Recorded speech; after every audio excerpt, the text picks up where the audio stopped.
Oh, I forgot scissors. Hi. Hello guys, welcome to, hi, I'm Sam. Welcome to, or welcome back to my YouTube channel. That's how that would go. Hi! I haven't even had caffeine today and I'm feeling all over the place already. As you can see around me, it is time, once again, for another unboxing. And I know you might be surprised if you keep up and watch these regularly. You're like, wow, that's the same amount as usual, Sam. I know. So... It's the FOMO of it all. It's the lack of self-discipline of it all. There's just like reasonings behind why I don't want to cancel things. Like, I have a loyalty to Owlcrate. I really like their stuff. Fairyloot, they've got the best special editions not in the boxes that I want dibs on. Because that's the only way you can get them. And I like illumicrate, and that would probably be the one that I cancel, but lately they've been better than fairyloot, and so I just don't know, and I'm sorry about it. I'm trying. It's just so hard. I'm trying to be really optimistic. I'm like, maybe I'll just manifest money falling in my lap and I can just keep doing it. No problem. We'll see. But I figured we could start with my book of the month since it came around the same time. I ordered one book that was like, we can't send it to you until the 15th, which is later than usual, so it arrived later than usual. But I'm really excited for, but you know, I'm pretty excited for one of these, and the other I was like, you know, if I'm gonna read it, this will be the only way that I do, so I decided to get it. We'll see. But the first one that I got is Dragon Fruit by Micaiah Lucier. I hope that's correct. Every wish demands a price. Oh, this cover is so good. It's got like a little bat companion, which I'm here for. I don't know what this is about. Surprise, surprise. Why would I? But in the old tales, it is written that the egg of a sea dragon, dragon fruit, holds within the power to undo a person's greatest sorrow. But as with all things that offer hope, when hope has gone, the tale comes with a warning. Every wish demands a price. So I'm really excited. This has already been released, newly released, obviously. That's how Book of the Month works. But I'm really excited. I'm actually going to be reading this next month. One, it's Jan Agaton's book club pick, which I found out very recently at her recent live show discussion. But also, I'm reading this for Asian Readathon next month. Was it debut? I don't remember. I don't remember why I'm picking this for one of the prompts, but I am. And I'm very excited. I am looking forward to this. It's kind of been pretty hyped, but doesn't have like a lot of ratings, and I've only really seen like 3 people talk about it. So I don't know if it's like really hyped. It's just, I've noticed some people talk about it. But I will be reading that next month, which I'm very excited for.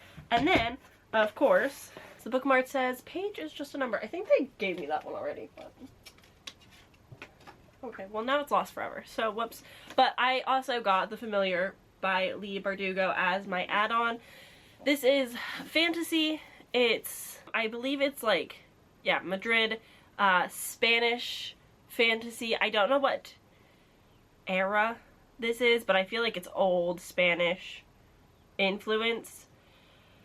In a shabby house in a shabby street in the new capital of Madrid, Luza Cotado uses scraps of magic to get through her days of endless toil as a scullion.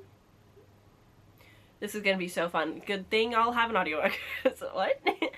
But when her scheming mistress discovers the lump of a servant cowering in the kitchen is actually hiding a talent for a little miracle, she demands Lucia use those gifts to better the family's social position.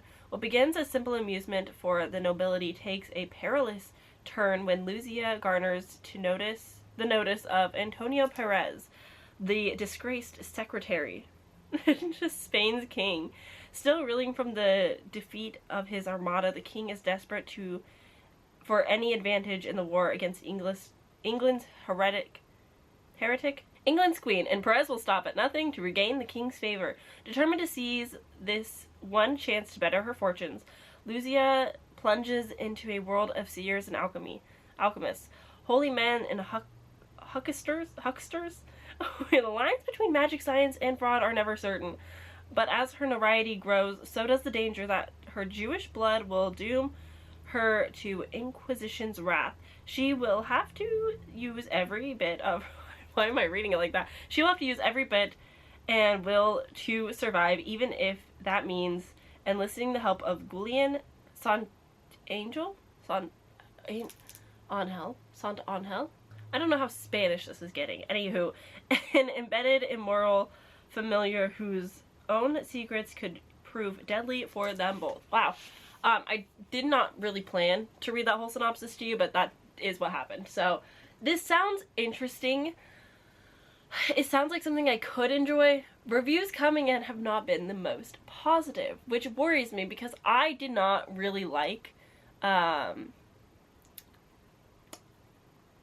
House. Hellbent was a little bit better, but it's not quite the story for me. So this was kind of going to be like my second chance redemption with Leigh Bardugo's adult stuff. I do have her young adult that I'll dip into, but I have higher hopes with those. So yeah, we will see. This cover though is really pretty. I like the cover. Yeah, we'll see. We'll see how this goes. I'm a little nervous about it, but you know, it'll be fine. What are we feeling? Owlcrate? We usually start with Owlcrate first. Let's dive into it, shall we? Okay, I do think I know what this is. So, it's Defy the Art, March Fantasy. Oh, it's not what I thought it was. But I'm not upset about it. I just fully spoiled myself so fast. Oh, it's so small. Okay, so I know of this book, and I'm gonna be honest, it was a book that I was like, yeah, it sounds good enough, like it sounds interesting and fine, but it wasn't something that I was super gravitating towards. I did put it as like a recommendation chance option for my R fantasy this year, so maybe this is a sign that I should be reading it. But this is The Warm Hands of Ghost by Catherine Arden. It is very pretty. The back says, you trail your ghost behind you. Wow, imagine being able to read. Oh, I love when they do fun things like this. Same on both sides. And then we've got the author's note and signature. During the Great War, a combat nurse searches for her brother, believed dead in the trenches despite eerie signs that suggest otherwise, in this hauntingly beautiful historical novel with a speculative twist.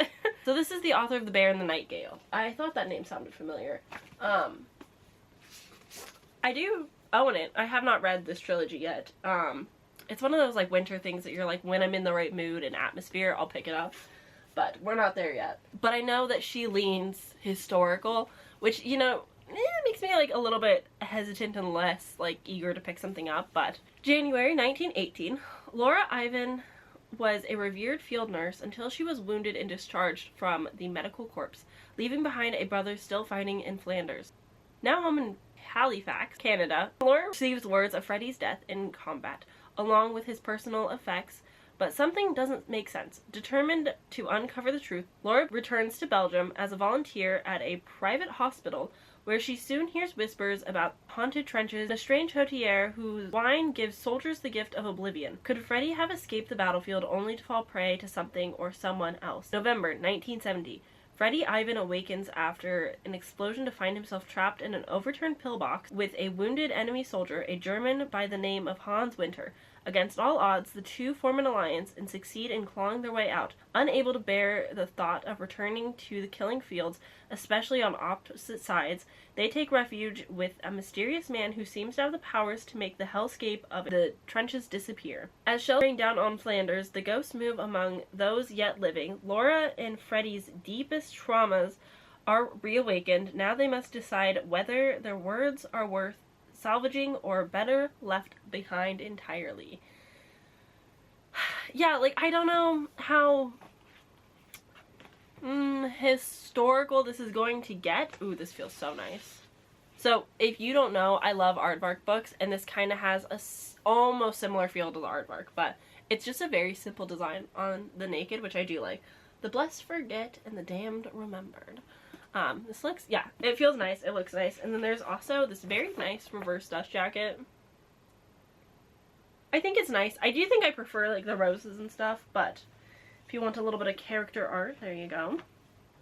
This sounds good. It wouldn't be something that I would have purchased myself.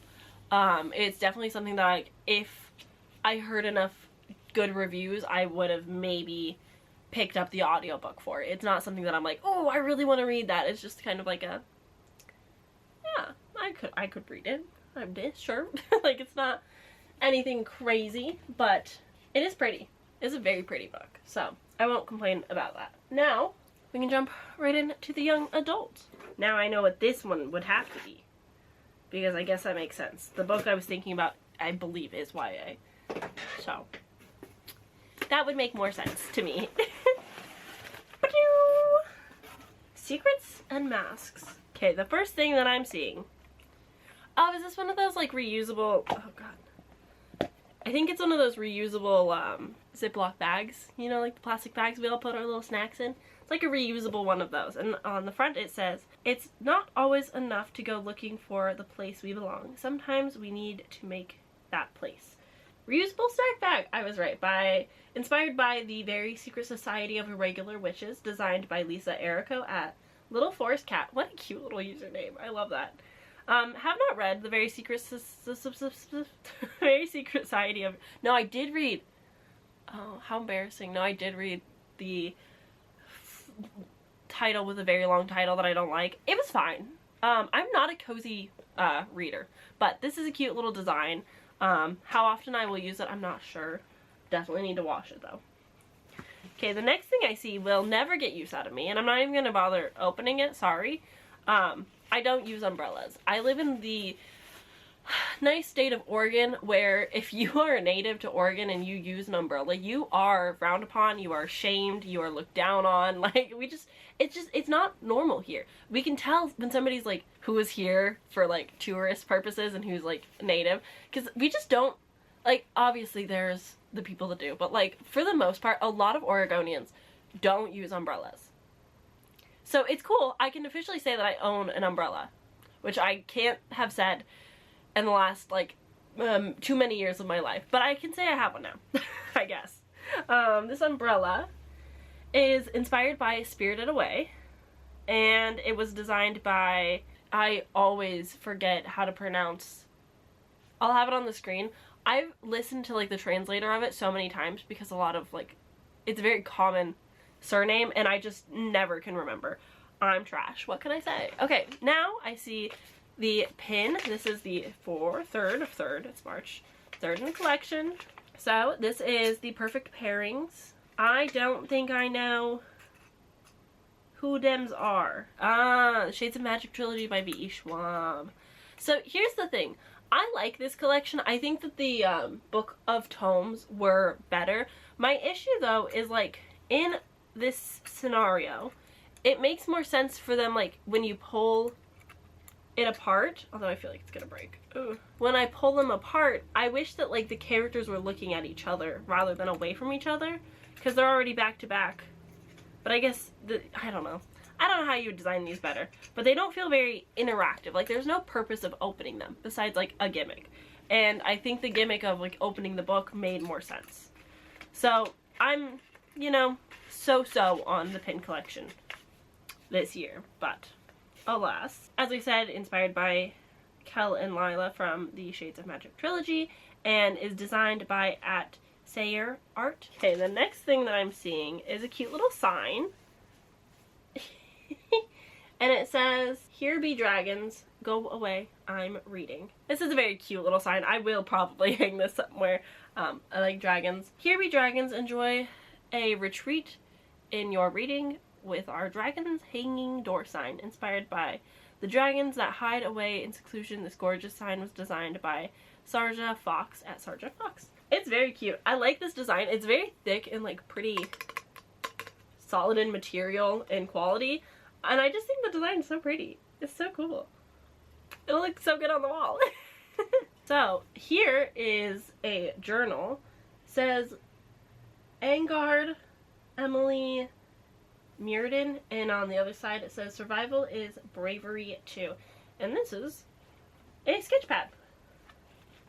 That's fun. So it's just a blank little sketch pad, but has cool character designs on both sides. This is designed or inspired by a study in drowning, and it's Angard and the Fairy King, which I'm assuming is like the story that the girl is like a fan of, that's about the Fairy King that the author writes when she goes to his house. I haven't read the book, but that's the gist that I've gotten so far of it. And this was designed by @Niall C. Grant. So that's cool. It's very pretty. I'm scared that I'm gonna like rub the foil off. I feel that way about all foil things, but I like the design. And then, lastly, we have the book, which is gorgeous. Holy cow. I really thought that we were gonna get a Tempest of Tea in owlcrate, but apparently not. And that's cool. That's fine. I don't need it right now. But anyway, let me open this book up instead. So here we have The Last Blood cover by Vanessa Lee. Okay, cool. This might be her debut. I'm not sure. I have not heard of this, but this is The Last Blood cover. Absolutely stunning. This might be the most beautiful owlcrate book we have gotten. Like, I keep looking down to make sure this is actually owlcrate. I'm so surprised. Like, those stenciled edges are so good. I love this. Back says, "Curse your wretched little heart." Ooh. And I saw there's character art. Yes. Oh my god, this is so pretty. So we've just got the, like, rib cage that says Heart Sooth. And the back says, "They all wore masks, but he'd taken his off for her." I love mask things, and this is giving those, like, I don't know things. You know, it's the design of the thing. I'm failing at words, but beautiful art. Holy cow. This is so pretty. I love the little foiling edges. Ooh, kissy kiss. I'm in such a little, like, fantasy with romance subplots. It's been my thing lately, and YA just hits. Ooh, interesting. This is such a different vibe. I love this. I'm so excited. Okay, let me read what this is about. I'm so excited. Okay. Nika is a blood carver, the cold-hearted, ruthless being who can alter human biology with just a touch.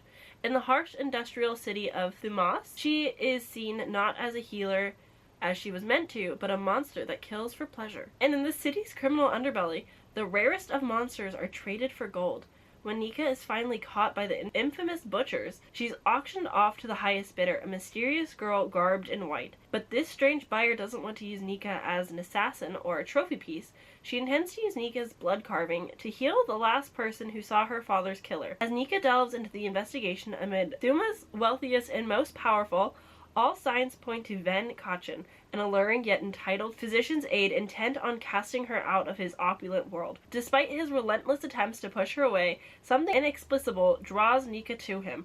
When she discovers Kachin is not who he claims to be, Nika must face a greater, more terrifying evil, turning her quest for justice into a fight for her life. Her only chance to survive lies in a terrible choice: become the dreaded monster the city fears, or risk destroying herself and the future of her kind. Ooh, okay. And then again, on the inside, we've got the little letter and the signature page. My goodness, words today. This is so pretty, though, and I really have faith in her writing this well because Vanessa Lee graduated from Brown University with a degree in health and human biology and now resides in the Pacific Northwest. Her writing is an expression of her love for medicine and her Vietnamese heritage. When she's not writing, she can be found studying medicine, spoiling her 2 Shiba Inus, and wishing she was writing. Oh, incredible. I'm obsessed with her. I love her. So this is actually very exciting. If I can get an audiobook for this, I might try and pick this up for Asian readathon. That'd be so fun. This sounds fun. This sounds good. This sounds intriguing. It's probably going to be a series because, of course, why wouldn't it be anything but I'm into it. Where should I'll put it over here. Oh, it's just so pretty. Like, it's stunning. This is maybe like one of my favorite owlcrate books we've ever gotten. It's so pretty. And then for the April box, the theme is going to be Death to the Undying. I don't know what that could be. I'll be honest. Alright, next we can jump in to the fairyloot adult. I'm so happy with owlcrate. I'm like beaming. Oh, it just sounds so good. Oh, it's so up my alley. Okay, interesting. So, the adult theme is Swan Lake, which, you know, I am into. I've not heard of this book, so I'm intrigued. Ooh, okay. Okay, so this is a feather, she's so thick, oh my god. This is A Feather So Black by Lyra Celine. This is gorgeous. Holy crap. Okay, so here's the thing. I like ballets, I like musicals. I have seen the Swan Lake ballet once. And then, of course, we can probably all relate to the Barbie Swan Lake movie. Just superior. It's not my favorite. It's like, third or fourth, but like, so good. Maybe fifth. Fourth or fifth. Incredible, though. And this is kind of, hopefully, going to be giving my nostalgic Swan Lake Barbie girl vibes. So, this is fun. Ooh, okay. Oh my god, as I was saying before my camera battery so really died, these edges are so pretty. Ooh, okay. I'm a problem. It's me, I'm the problem. I'm just so into fantasy romance right now that, like, scraps anything of it, I'm gonna take it. I know people hate, like, the fantasy romance, but, like, these are all fantasy romance to me. Like, everything on my shelves is fantasy with romance. It's not all smut, it's just fantasy with romance, and I just love romance in my fantasy books. Sorry about it. I know it's not for everybody, and it's usually not like my biggest need, but lately it has been. So here's the naked hardback. A Feather So Black. Oh, she's so, like, witchy. It's so pretty. Oh, I like this. Oh, I just can't get over these edges. Like, come on. Alright, and then, oh, we got a love triangle. What's going on? Got the art. It's the same on both sides. Interesting, interesting. And then a little signature page. And then we've got a reverse dust jacket, which is cute. Oh, interesting. This is the first, I think, reverse dust jacket where the inside flap also has the author and synopsis. Like, it's usually just one side, but this has both. That's cool. That, like, never happens. I don't know why. It's such a weird foresight. Laura Celine was born under a full moon and has never quite managed to wipe the moonlight out of her eyes. She grew up on a steady diet of mythology, folklore, and fantasy, and now writes tall tales of twisted magic, forbidden romance, and brooding landscapes. She lives in New England with her husband and daughter in an antique farmhouse, and probably isn't haunted. Oh, fun. So she wrote the young adult duology, Amber and Dusk. So this is her adult debut. Interesting, interesting. Let's see what this is about. A Feather So Black is a sizzling fantasy romance set in a world of perilous magic and moonlit forests, spinning a seductive tale of a changeling oh god. Changeling princess, her cursed sister, and the dangerous Fae Lord. She must defeat to save her family. In a kingdom where magic has been lost, Faya is a rare changeling. She was left behind by the wicked fair folk when they stole the High Queen's daughter, Aelia. When a hidden gate to the world of the fair folk is discovered, Fia is tasked by the High Queen to retrieve Aelia and break her curse. But she doesn't go alone. With her is Prince Rogan, Aelia's betrothed, and Fia's childhood best friend. As the two journey into a world where magic winds through the roots of the trees and beauty can be a deadly illusion, Fia's mission is complicated by her feelings for the prince and her unexpected attraction to the dark-haired Fae Lord holding Aelia captive. Irion must be more monster than man, but he seems to understand Fia in a way no one ever has. Okay, but why is this Swanee?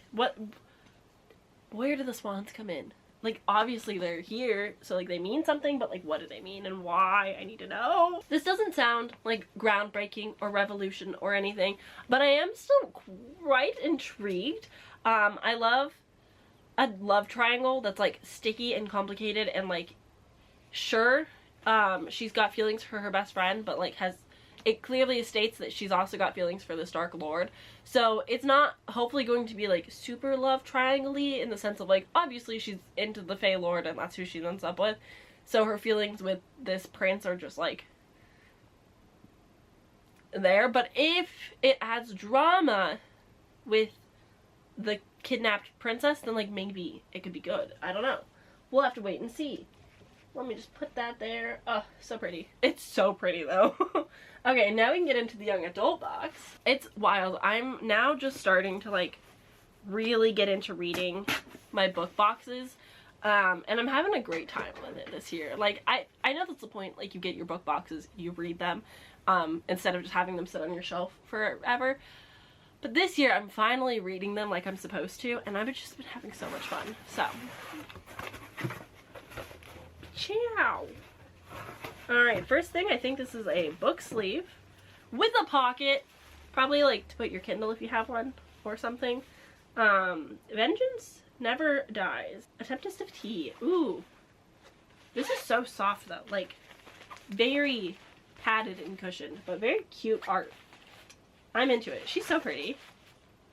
So yeah, just a nice little book jacket. Is that what they're called? Okay, the next thing that I'm seeing in here is just a little bag. We've got little pins. Okay, I hope that I know what this book is based off this theme. Seems very cozy, seems very food cafe, tea shop centric. But we've got just little, like, I don't know what material this is, but this is clearly Legends and Lattes inspired little soft pins. I don't know how to describe them, but we've got little coffee, little cinnamon rolls, and then like Viv and the other girl. I haven't read it still, but these are cute. And then the next in here, I'm seeing, oh, it's so pretty.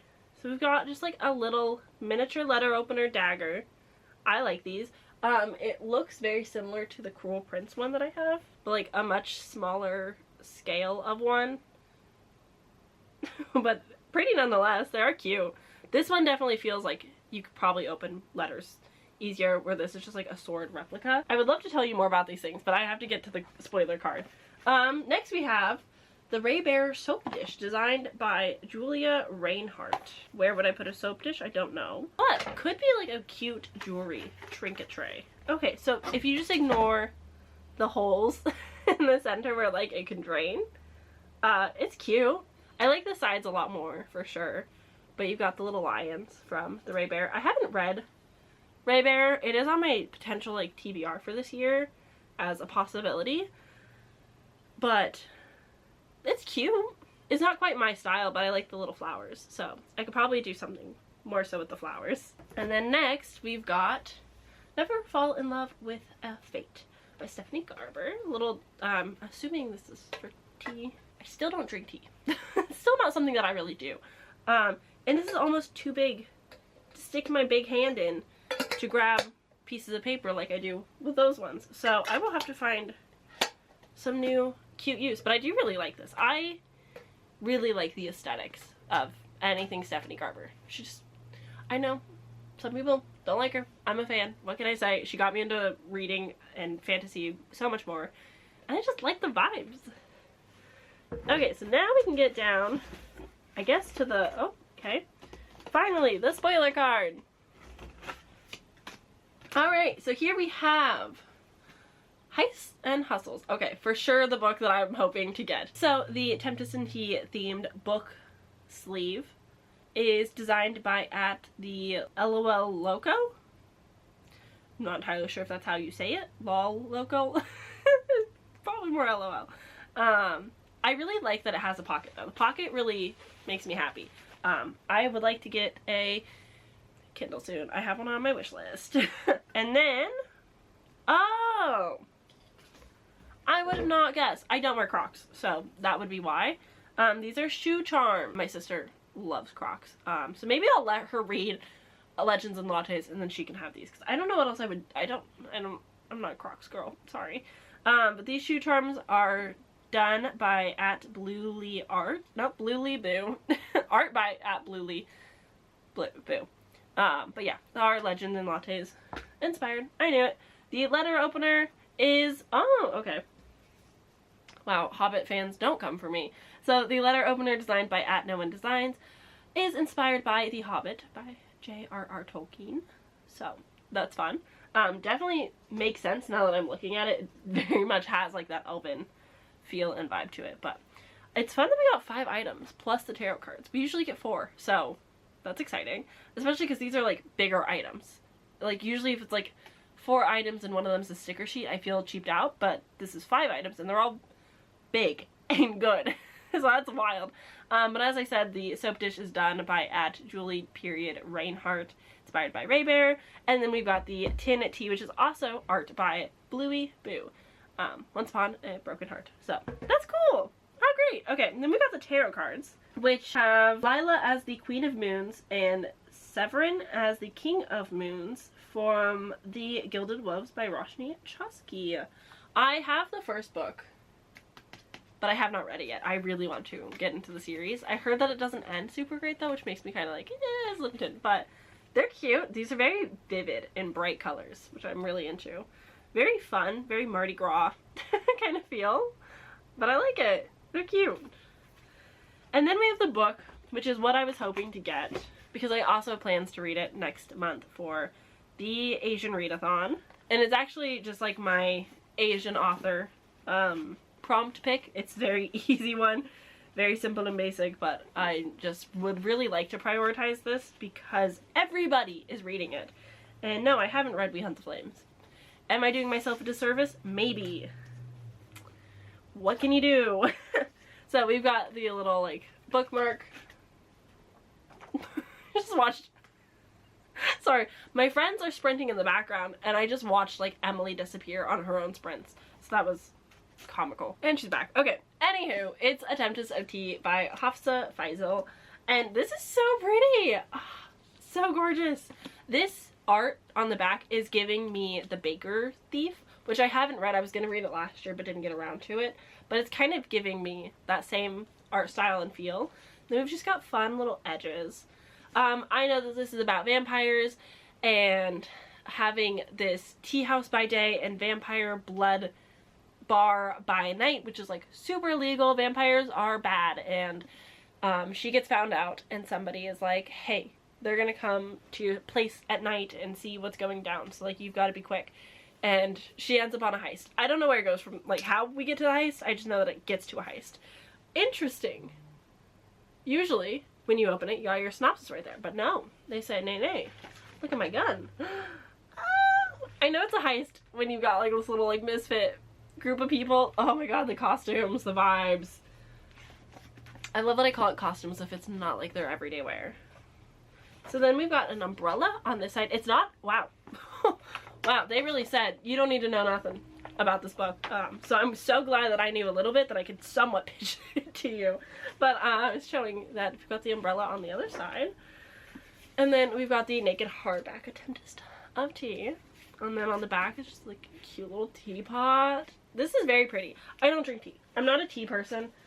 I'm glad that they didn't send tea. I always give them my boyfriend and I'm just like, eh, I don't care. I like hot cocoa a lot more. But I am excited for this. Oh, I forgot to show you guys. Look at them. They're so cute. I love. Oh, I love so much. I'm so excited. This is one of those things like had so much hype and still I think does have a lot of hype, but it's kind of died down now that Emily Henry has released her book. But I am excited to get to this and hear, like, see what I think. I'm just excited. So, that's cool. Great. Cool, cool, cool. And now we can jump into owlcrate. I'm so happy. This is such a good month. I'm like pleased with everything. Like every item I'm like, yes. Every book I'm like, hell yes. Alright. Don't fail me, illumicrate. Don't do me dirty. Oh goodness. On the plus side, it feels like it'll be different vibes. So, the theme is fantasy. That's so cute. I love that. And next month's theme will be a magic versus science. Interesting. Okay. Let me get some of these paper worms out the way. Okay, so the first thing that I'm seeing is the Underwater Haven plant pot. As somebody who likes plants, I never use plant pots for their sole proper purpose. Ooh, okay. So here we have the scariest mermaid I've ever seen in my life, catching a little fish. And then over here we got some little jellyfish. It's very deep sea. I think it's cute though. I love this color. This is like my new color obsession. As you can tell, like the nails, the makeup. I'm going through something. What can I say? It is cute though. So the Mythical Sea Creatures book pot is designed by @ChattyNora, and our next fandom neutral book pot is inspired by all mythical sea creatures which one is your favorite? I don't. Nessie. Okay, next is an undisclosed brown box. These are sometimes my favorite items ever. That's a choice, I suppose. We're going into spring, I guess. That makes sense. Not one of my favorite items ever, unfortunately. Is just another plant pot. So what I said earlier was regarding this one. This is a different plant pot. This is the book plant pot. This is just the normal plant pot. Why do I need 2 in 1 month? I don't know. But this is the Legends of Mythical Sea Creatures. The Kraken, Mermaids, Leviathan, Tales from the Deepest Depths of the Ocean. Yeah, these are nice. I like storing bookmarks in them, usually, if I have some. I don't really have like much of a mermaid selection of books, so I don't know where I'll stick this yet, but once I figure it out, you'll probably see it somewhere. So this one is actually the Underwater Haven Plant Pot, designed by Thistle Moon. And this features Kelpie from our book of the month. Okay. I don't know if I've heard of this book. And it was a great multi-use item. Yeah, I'll just drink out of this, you know? Cozy, right? Okay, the next thing I'm seeing are some sticky notes, but they're white. So yeah, we've got clear sticky notes, which, great for annotating, but if you have like a border, it kind of defeats the purpose. But it says, "Your magic is wonderful, I'll remember you." They're cute. Again, they're clear. I find that the clear sticky notes are hard to find pens that don't smear on them, so I'm still kind of on that adventure. If you have any advice besides Sharpies, I guess I could buy like fine liner Sharpies. That would probably work the same. Answer my own question. Anywho, Breathe the Waves sticky notes, designed by Marigona Soli Art. And it says, "These sticky notes, with elements inspired by in deeper waters, are perfect for all the note takers out there and are transparent for easy use in your books. Please ensure care is taken when sticking into books, and if repositioning, to ensure no damage is done to the paper or the text. The best pen to use is a ballpoint pen. Am I okay? Ballpoint pens. Thank you. That also answers my questions. So, interesting. I don't know how much use I'll really get out of these. I actually have like a little annotating cubby over here with little art supplies, and I have a lot of clear sticky notes, and I just haven't quite found a use for them yet. And then next thing I'm seeing is, I never use these either. They're so cool in theory, but I just never use them. So this is the Kraken in the Deep book jacket. And so you slip your book in here, and then you can close around it, and then you've got this to protect it. I think, like, in theory, if I was traveling with my books a lot, I could see this being useful to just, like, slip my little book in and then close the little latch, and it can protect your book. Which I can see being useful, especially as, like, if you're not carrying the dust jacket around, because, like, say it's a special edition, you don't want the dust jacket to also get damaged. So I can see use for these. I just don't leave my house very often, and so I don't I don't have a use. But this was designed by Pauhami, I'm sorry, and this is inspired by the adventures of Amina al-Sarafi. And it features the legendary Kraken. It's very cool. I really like it. It's very colorful and nice in design. It feels good. Like, the material's good. And then finally we have the book, which is pretty. So this is Fathom Folk by Eliza Chan, who is Scottish-born Chinese dysphoria author who writes about East Asian mythology, British folklore, and reclaiming the Dragon Lady, but preferably all three at once. Eliza's work has been published in the dark, a bunch of places, and her nonfiction has appeared on tour. She lives in north of England with her partner and young child. This is her first novel. There we go. So this is her debut. Exciting, interesting. It's very pretty. Here's the thing. I don't know if it's because, like, these are the same artists for these covers, but, like, it's giving Six Crimson Cranes, it's giving The Girl Who Fell Beneath the Sea, it's giving The Daughter of the Moon Goddess, which is beautiful. Like, they're all stunning books. They're some of my, like, favorite covers, but they start to blend together, and aren't as like special and unique. Like this is beautiful. It's stunning, but it feels similar to so many others that I'm like, okay, it's not very unique, but I like it. Like the colors especially, I like a lot. I love, oh, this is so good. It's so pretty. And you know, this is why they do it, because fools like me, I'm like, well yeah, it's all the same, but I love it all the same. I get it. Alrighty. Oh my goodness. Okay, I love it. I love when they give me just beautiful fucking hardback books. Dragons? Dragons? Sea dragons? I just love a naked hardback book where like I'm not as scared of ruining the foil. It just makes me feel better. And then the art on the inside is very mermaid-esque. Yeah, same on both sides, which is fine. No reversible dust jacket or anything. But it's funny how like this vibe does not feel the same as this vibe. You know? They're just kind of different. But let me tell you what this beautiful little book is about. Shining pearl of human civilization and a safe haven for those fleeing civil unrest. Or at least that's how it first appears. But in the semi-flooded city, humans are quite literally on top, peering down from shimmering towers and aerial walkways on the fathom folk, sirens, sea witches, kelpies, and kappas, who live in the polluted waters below. For half-siren Myra, promotion to captain of the border guard means the opportunity to help her downtrodden people.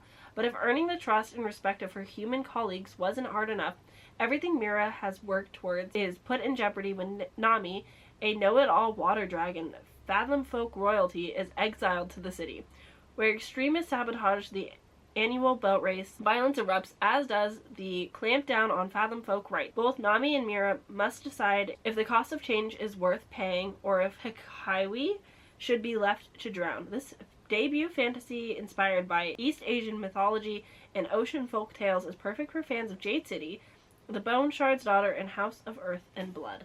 Interesting comp titles. I understand the need for comp titles, but they always just kind of lead to disappointment. What do you mean by if you like Jade City? Like the politics? The morally grayness of the characters? The familial tie? Like what is it about Jade City that like makes you think these sound the same? Like, I'm curious. But this does sound good. This sounds like it is going to be fun in the fact that it's fantasy and a little bit different, but definitely pulling a lot, as like all fantasy does, but sometimes it's a little bit more obvious where they're pulling their real life world inspiration from and like what they're commentating on, and I just love it. Every time it's like one of my favorite things about reading is like, yeah, I'm escaping, but I'm also like getting empathy and like understanding the world, and I am getting smarter. So it's a very fun little game that I get to play with myself, but this is I'm intrigued. I don't know when I'll get to this one per se, but I do like that it's more than just mermaids. I think that is unique and cool. And this is where I shall say adieu. Thanks for hanging out with me. I hope you enjoyed. I'm very excited for these beautiful books. Let me know what book stands out most to you. If you're interested in a buddy read, I will be reading A Tempest of Tea next month, as well as, did I not mention another book? I swear I was talking about another book. Maybe I made it up. Maybe this one. I don't know. I haven't decided yet. But if you want to read A Tempest of Tea with me, you can hit me up and we can do a little buddy read. So that's an option as well. But that's going to be it from me. I hope that you guys enjoyed this video, and I hope to see you very soon in my next one. Bye!